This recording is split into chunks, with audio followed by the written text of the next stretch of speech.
Hi everyone, I'm Cheryl and welcome to the Sewing Room channel.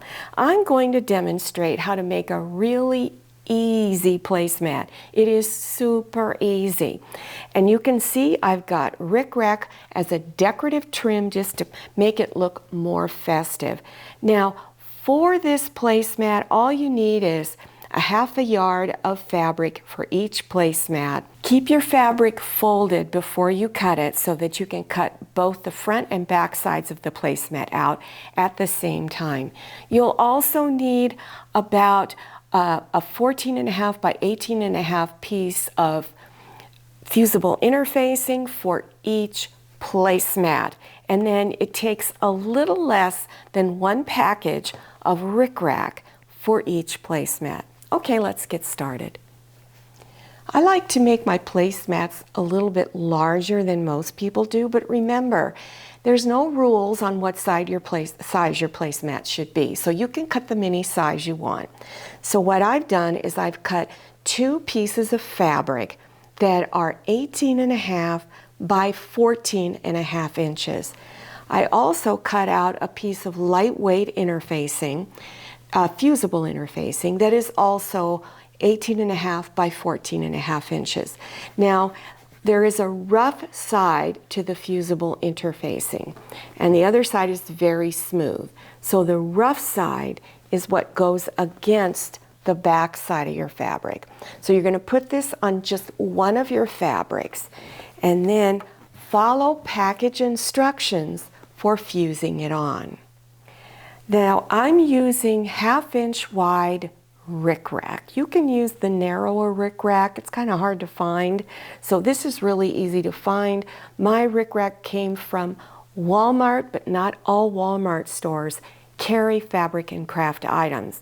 You can also get it at Joann Fabrics and Crafts, Amazon.com, Etsy, many places you can purchase this. So what I did was I took my rickrack and placed it 2 inches from the raw edge of this fabric. And I placed some pins to hold it because it's kind of hard to hold it in place. So then stitch right down the center. So you do that on all 4 sides. Now take your other piece of fabric that's going to go on the back, put the pretty side, that's called the front side or right side of the fabric, lay it down, line up all your edges, place pins all the way around the edges.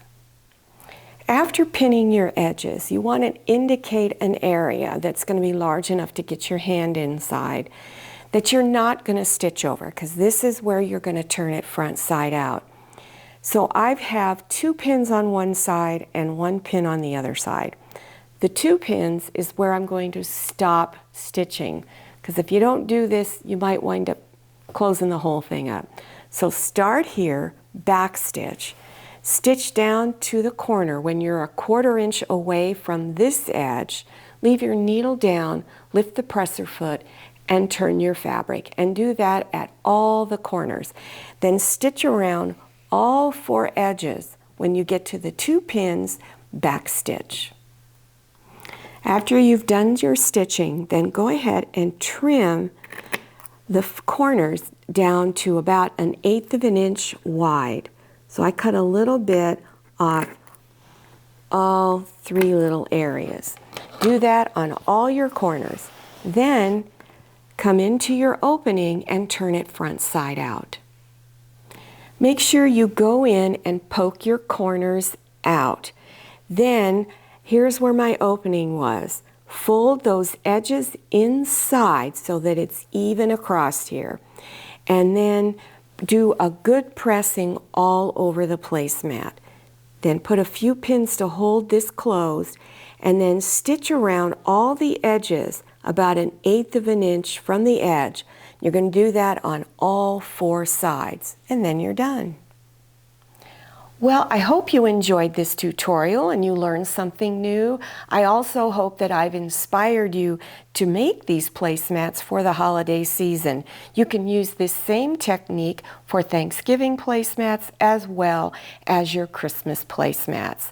Now, if you're interested in other easy beginner projects, scroll down to the description section and click on the words Show More, and it will expand open and you will see various links appearing. Also, don't forget to follow me on Instagram and check out my Facebook page. Thank you so much for watching.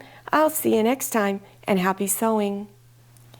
If you like the Sewing Room channel, one of the best ways to show your support is to subscribe by clicking on that red subscribe button and give this video a thumbs up. And don't forget to click on share to share this video with your friends. And make sure you click on the bell so you receive notifications for all my new videos. I'm Cheryl. This is Manny. See you next time.